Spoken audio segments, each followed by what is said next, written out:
మొదటి రోజు CI summit అయితే పూర్తయింది. ఇప్పటి వరకు నారా చంద్రబాబు నాయుడు గారి నేతృత్వంలో, పీయూష్ గోయల్ గారి నేతృత్వంలో ఇప్పటికే కొన్ని పెట్టుబడులు అయితే శంకుస్థాపన చేయడం జరిగింది. ప్రస్తుతం ఇదే అంశాలపై మనతో మాట్లాడటానికి జ్యోత్స్న గారు ఉన్నారు. మేడం, ఇప్పుడే చూసాం వార్తల ద్వారా కానీ, ఇప్పుడు వచ్చినటువంటి మీడియా ద్వారా కానీ, ఏదైతే పీయూష్ గోయల్ గారి ఆధ్వర్యంలో కానీ, నారా చంద్రబాబు నాయుడు గారి ఆధ్వర్యంలో కానీ ఈ డేటా AI సెంటర్స్ కానివ్వండి, లేదంటే పవర్ సంబంధించినటువంటి ఇవన్నీ జరుగుతూ ఉన్నటువంటి పరిస్థితి. ఇప్పటికే కూటమి ప్రభుత్వం వచ్చిన తర్వాత 10 లక్షల కోట్ల రూపాయల వరకు కూడా పెట్టుబడులు ఇచ్చినటువంటి పరిస్థితులు చూస్తాం. ఆంధ్ర రాష్ట్రం అంతా కూడా అభివృద్ధికి ఇప్పుడిప్పుడే బాటలు వేసుకుంటా ఉన్నటువంటి పరిస్థితి ఏంటి? ఇంకా ఈ సమ్మిట్ తర్వాత ఎలాంటి రోజులు రాబోతా ఉన్నాయి, ఎలాంటి అభివృద్ధిని చూడబోతా ఉన్నాం?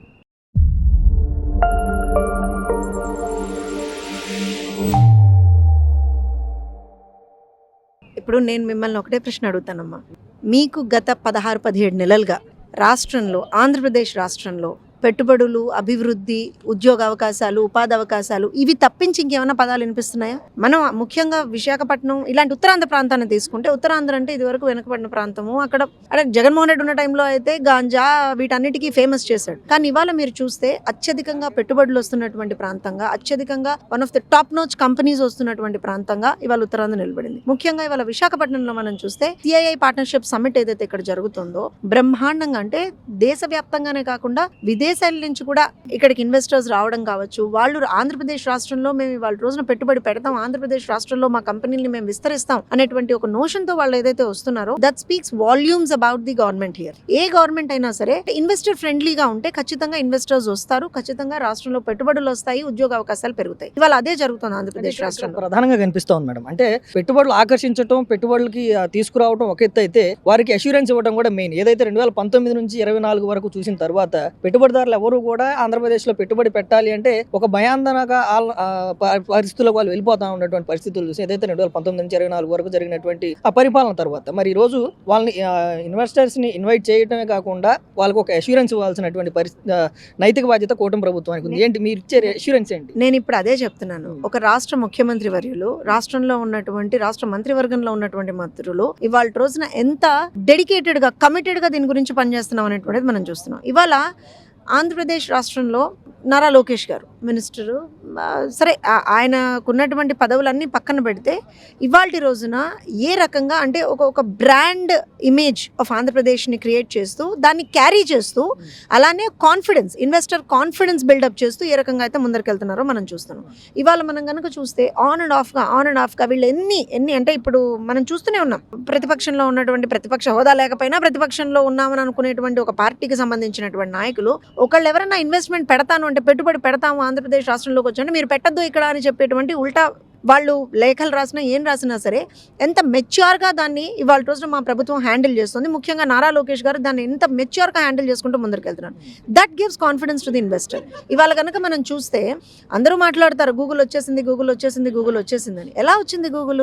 13 నెలలుగా దానికి సంబంధించినటువంటి ఒక డెడికేటెడ్గా దానికి ఆ ఇన్వెస్ట్మెంట్ని మనం రాష్ట్రానికి తీసుకురావాలంటే 13 నెలలుగా దాని మీద ఏ రకంగా కష్టపడ్డారు లోకేష్ గారు అనేటువంటిది we know from the party, everybody knows, from the government everybody knows how things have been put forward.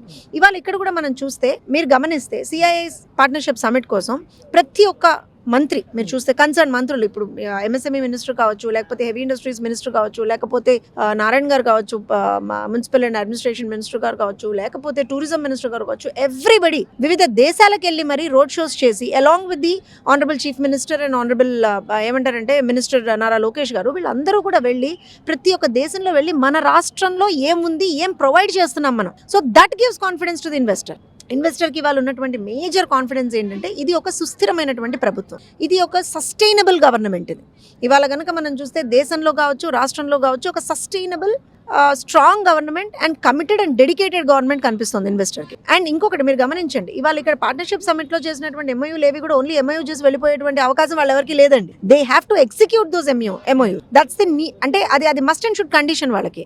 ఇవాళ ఏదో ఏమంటారంటే జస్ట్ MOU సైన్ చేసి వెళ్ళిపోవడానికి లేదు, ఒక టైం లైన్ ఉంది. ఆ టైం ఫ్రేమ్లో వాళ్ళు ఖచ్చితంగా ఏదైతే ఇప్పుడు ఒక ఇండస్ట్రీ పెడతామంటే ఆ ఇండస్ట్రీ పెట్టాలి, ఇన్ని జాబ్స్ ఇస్తామంటే వాళ్ళు ఇవ్వాలి. So that is a time line అంతే గట్టిగా ఉంది. ఇవాళ ఒక ఇన్వెస్టర్ ఒక ఇంట్రెస్ట్ జత ఏమంటారంటే చెప్పంగానే రాష్ట్రంలో, ఆంధ్రప్రదేశ్ రాష్ట్రంలో ఏముంది అని ఒక చిన్న క్వశ్చన్ రాగానే దాన్ని ఎంత ఫాలో అప్ చేసి ఆ ఇన్వెస్టర్ని మన రాష్ట్రానికి తీసుకొస్తున్నాం అనేటువంటిది day in and day out జరుగుతున్నటువంటి వివిధ ప్రక్రియల్లో మనం చూస్తూ ఉన్నాం. నేను ఒకటే చెప్తానండి, ఒక కమిటెడ్ టీమ్ ఎప్పుడైతే ఉంటుందో led by a very very efficient and committed team leader, ఆ టీం ఎప్పుడూ సక్సెస్ఫుల్ అవుతుంది. ఇవాళ కనుక మనం చూస్తే ముఖ్యమంత్రి నారా చంద్రబాబు నాయుడు గారి ఆధ్వర్యంలో ఒక కమిటెడ్ టీం ఆంధ్రప్రదేశ్ రాష్ట్రంలో పనిచేస్తుంది. అందున energetic and enthusiastic and strong and dedicated committed leaders like Nara Lokesh గారు. ఇవాళ నేను అదే చెప్తున్నాను, ప్రతి ఒక్క మంత్రి ఇవాళ రోజున రాష్ట్రంలో మేము ఏ రకంగా రాష్ట్రాభివృద్ధికి తోడ్పడగలుగుతాము అనేటువంటి ఒకే ఒక ఉద్దేశంతో పనిచేస్తున్నారు.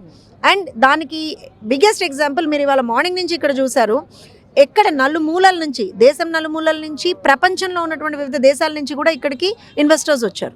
వచ్చి వాళ్ళు ఏం చూస్తున్నారు, ఆంధ్రప్రదేశ్ రాష్ట్రంలో ఎక్కడెక్కడ ఇన్వెస్ట్ చేయొచ్చు మేము. మెయిన్ అంటే ఫారినర్స్ నుంచి వస్తున్నటువంటి ఫీడ్బ్యాక్ ఏంటంటే వైజాగ్లోనే ఎందుకు ఇన్వెస్ట్ చేయాలి అని చెప్పి ఫారినర్స్ నుంచి ఒక క్వశ్చన్ రైజ్ అయినప్పుడు అంటే మీరు ఇచ్చేటువంటి ఆన్సర్ ఏంటి వారికి?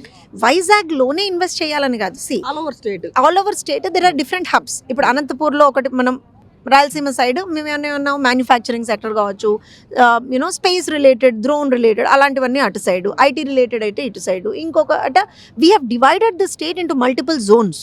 ఆ మల్టిపుల్ జోన్స్లో ఇప్పుడు మీరు గమనించండి, ఇది వరకు కూడా అదే జరిగింది, కాకపోతే ఒక రకంగా మేము చెప్పుకోవడంలో ఫెయిల్ అయ్యామని నేను అనుకుంటానండి 2014 నుంచి 19 వరకు. సో అలాంటి తప్పిదం ఇప్పుడు జరగకూడదనే మేము చాలా క్లియర్గా ఎక్కడెక్కడ ఏమేమి వస్తుందని చూపిస్తున్నాం, చెప్తున్నాం కూడా. డ్రోన్ పార్క్ ఎక్కడ పెట్టాము, ఏఐ రిలేటెడ్ యాక్టివిటీస్ ఎక్కడ జరుగుతున్నాయి, ఇవాళ సాఫ్ట్వేర్ రిలేటెడ్ యాక్టివిటీస్ ఎక్కడ జరుగుతున్నాయి. ఇవాళ మీరు గమనించండి, one of the top most steel plant ఎక్కడ వచ్చింది. సో మేము ఇవాళ శ్రీకాకుళం దగ్గర నుంచి తీసుకుంటే ఇటు కుప్పం వరకు ప్రతి చోట it is a continuous process for us to identify those particular places and go ahead in investing there. ఇప్పుడు మీరు అన్నట్టుగా వచ్చినటువంటి డెలిగేట్స్కి, వాళ్ళు విదేశీయులు అయి ఉండొచ్చు, లేకపోతే మన దేశానికి సంబంధించిన వాళ్ళని వచ్చినటువంటి డెలిగేట్స్కి we are giving a clear picture. అంటే ఇప్పుడు కొన్ని ఇండస్ట్రీస్ ఎలా ఉంటాయంటే they are port based industries ఉంటాయి, అవి వాటిని ఎక్కడ పెట్టుకోవచ్చు మనం. ఇప్పుడు మనకు కొత్త పోర్ట్లు కూడా వస్తున్నాయి. ఇప్పుడు మనం చూస్తే కాకినాడ కావచ్చు, మన మచిలీపట్నం కావచ్చు, ఇలాంటి కొత్త పోర్ట్స్ మూల పెట్టుకోవచ్చు, ఇవన్నీ వస్తున్నాయి. సో ఇలా పోర్ట్ రిలేటెడ్ అయితే ఎక్కడ పెట్టచ్చు, సర్వీస్ రిలేటెడ్ అయితే ఎక్కడ పెట్టచ్చు, అలానే మనం తీసుకునే మ్యానుఫ్యాక్చరింగ్ రిలేటెడ్ అయితే ఎక్కడ పెట్టచ్చు. ఇలా there are different sectors that we have identified and we are segregating them అనమాట. ఇప్పటికే చూసాం, అంటే ఈ సమ్మిట్ జరగక ముందే 10 లక్షల కోట్ల రూపాయల పెట్టుబడులు ఆంధ్ర రాష్ట్రానికి తీసుకొచ్చాం. అందులో ప్రధానంగా 6 లక్షల కోట్ల రూపాయలు విశాఖ కేంద్రంగానే జరిగినటువంటి అభివృద్ధి పనులు కానీ, జరిగినటువంటి శంకుస్థాపనలు కానీ చూసినాం. ఇప్పుడు అంటే ఈ సమ్మిట్లోనే మళ్ళీ అదే దాని స్థాయిలోని ఈ 2 రోజుల్లోనే ఈ 15-16 నెలల్లో తెచ్చినటువంటి పెట్టుబడులు మళ్ళీ 2 రోజుల్లో కూడా రాబోతా ఉన్నాయి. అందులోనూ విశాఖ కేంద్రంగా ఎక్కువ అభివృద్ధి జరగబోతా ఉంది, ఆల్ ఓవర్ స్టేట్ కూడా అభివృద్ధి జరగబోతా ఉందని చెప్తా ఉన్నారు. అంటే ఓవరాల్గా మేడం, అంటే ఈ సమ్మిట్ అయిపోయేసరికి ఆంధ్ర రాష్ట్రం ముఖ చిత్రం ఎలా ఉండబోతా ఉంది, అంటే ఏమేమి డెవలప్ అవబోతా ఉంది? మీరు సిఐఐస్ కి సంబంధించి సమిట్ కి సంబంధించినటువంటి ట్యాగ్ లైన్ కూడా చూస్తే మీరు స్పీడ్ ఆఫ్ ఏదైతే డూయింగ్ బిజినెస్ ఉంటుందో, ఈజ్ ఆఫ్ డూయింగ్ బిజినెస్ నుంచి స్పీడ్ ఆఫ్ డూయింగ్ బిజినెస్ వరకు. ఎస్, నేను అదే అంటున్నాను, బోత్ స్పీడ్ అండ్ ఈజ్. ఎందుకంటున్నామంటే ఒక కంపెనీకి, ఒక ఇన్వెస్టర్కి ఏది ముఖ్యం? నేను ఒక రాష్ట్రంలో ఇన్వెస్ట్ చేయదలుచుకుంటున్నాను అని అంటే అక్కడ తనకి ఈజ్ ఆఫ్ డూయింగ్ బిజినెస్ ఉండాలి, అలానే స్పీడ్ ఆఫ్ డూయింగ్ బిజినెస్ ఉండాలి. అది మేము ఇవాళ రోజున క్లియర్గా చూపెట్టగలుగుతున్నాం. ఇంకొక విషయం ఏంటి అని అంటే, అన్నిటికన్నా ముఖ్యమైనటువంటి విషయం నేను ఇందాక చెప్పినట్టుగా ఒక committed, dedicated, efficient team which is led by the honourable chief minister. And ఆయనకు ఒక ప్రూవెన్ ట్రాక్ రికార్డ్ ఉంది. చంద్రబాబు నాయుడు గారు అంటేనే ఒక ప్రూవెన్ ట్రాక్ రికార్డ్ ఉన్నటువంటి లీడర్. అభివృద్ధి చేయడంలో కావచ్చు, ఒక ఈకో సిస్టమ్ని డెవలప్ చేయడంలో కావచ్చు. ఇవాళ మేము ఏదో ఇక్కడ ఏమంటారంటే ఒక ఇన్వెస్ట్మెంట్ తెచ్చేసో, ఒక ప్లాంట్ తెచ్చేసో, ఏదో తెచ్చేసో వదిలేయట్లేదు, దాన్ని అలా వదిలేయట్లేదు. దానికి సంబంధించినటువంటి ఈకో సిస్టమ్. అందుకే మేము ఇవాళ ఏఐ రిలేటెడ్ యాక్టివిటీస్ కావచ్చు, ఏఐ యూనివర్సిటీ కావచ్చు, ఇలాంటివన్నీ కూడా మేము డెవలప్ చేస్తున్నాం. సో ఒక హోల్సమ్గా, అంటే హోలిస్టిక్ అప్రోచ్ తోటి మేము వెళ్తున్నాం. డెఫినెట్గా ఆంధ్రప్రదేశ్ రాష్ట్ర ముఖ చిత్రం అనేటువంటిది ఏదైతే మేము ప్రామిస్ చేశామో, 20 లక్షల ఉద్యోగాలని చెప్పి మేము ప్రామిస్ చేశాము. అలానే ఆంధ్రప్రదేశ్లో ఉన్నటువంటి ప్రతి ఒక్క హౌస్ హోల్డ్కి ఒక ఆంటర్ప్రెన్యూర్ని మేము డెవలప్ చేస్తామని ప్రామిస్ చేశాము. ఇవన్నీ మేము చేసి తీరుతాం. చెయ్యాలనేటువంటి ఒక సదుద్దేశంతో మనసా వాచా కర్మన ఇవాళ రోజున ఈ ప్రభుత్వం పనిచేస్తాం. అంటే ఓవరాల్గా రాజకీయం అన్నాక విమర్శలు, ప్రతి విమర్శలు సర్వసాధారణం. ఇప్పటికే వచ్చినటువంటి లీడ్స్ ప్రకారం ఒక 6 నుంచి 10 లక్షల కోట్ల రూపాయల వరకు ఎంఓఏలు జరిగాయని చెప్పేది వస్తున్నటువంటి వార్తలు. అంటే దీన్ని ఏదైతే ప్రత్యర్థి పార్టీలు, ప్రతిపక్ష పార్టీలు ఉన్నాయో వీటిని ఆహ్వానిస్తారంటారా, వీటిని కూడా వ్యతిరేకిస్తారంటారా? మీరు ఏ పార్టీల గురించి మాట్లాడుతున్నారు? నూడల్ బండ్లను ఇక వదిలేండి, నేను అవన్నీ దలుచుకోవట్లేదు. ఎందుకంటే వాటిని ఇన్వెస్ట్మెంట్గా చూపించినటువంటి వాళ్ళ గురించి మనం మాట్లాడట్లా. ఇన్వెస్ట్మెంట్ అంటే రియల్ అర్థం ఇవాళ రోజున చెప్తున్నటువంటి ఒక గవర్నమెంట్గా మేము ఒకటే అంటున్నాం. వాళ్ళకు కూడా లోకేష్ గారు కూడా ఇది రిక్వెస్ట్ చేశారు, మళ్ళీ కూడా మేము రిక్వెస్ట్ చేస్తున్నాం. అక్కడ ఉన్నటువంటి వాళ్ళకి, అంటే వైఎస్ఆర్సీపీలో కావచ్చు, ఆ పార్టీకి అఫిలియేటెడ్గా ఉన్న వాళ్ళు కావచ్చు, రోజు ఏదో కొన్ని యూట్యూబ్ ఛానళ్ళలో కూర్చుని లేదా ఒక పనికిమాలిన ఛానల్లో కూర్చుని ఏదో మాట్లాడేటువంటి వాళ్ళకి కావచ్చు. ఒకటే మేము రిక్వెస్ట్ చేస్తున్నాను, లోకేష్ గారు కూడా రిక్వెస్ట్ చేశాను, నేను కూడా రిక్వెస్ట్ చేస్తున్నాను, ఒకటే రిక్వెస్ట్ చేస్తున్నాను. మీకు కూడా తెలిసినటువంటి ఎవరన్నా ఇన్వెస్టర్లు ఉన్నా, కంపెనీలు ఉన్నా తీసుకురండి. ఆంధ్రప్రదేశ్ రాష్ట్రానికేగా, మీరు ఇక్కడ వాళ్ళేగా, ఆంధ్రప్రదేశ్ రాష్ట్రానికి అందరం కలిసి మంచి చేద్దామని చెప్పి మేము కోరుకుంటున్నాం. ఇవాళ మేము ఒక ప్రయత్నాన్ని చేస్తున్నాం. వీలైతే సహకరించండి. మీకేమన్నా అభ్యంతరాలు ఉంటే, మీకేమన్నా క్వశ్చన్స్ ఉంటే, క్వెరీస్ ఉంటే అడగండి. మీ సందేహాలని కూడా నివృత్తి చేస్తాము. కానీ ఆంధ్రప్రదేశ్ రాష్ట్ర అభివృద్ధిని అడ్డుకోవాలని మాత్రం చూడకండి.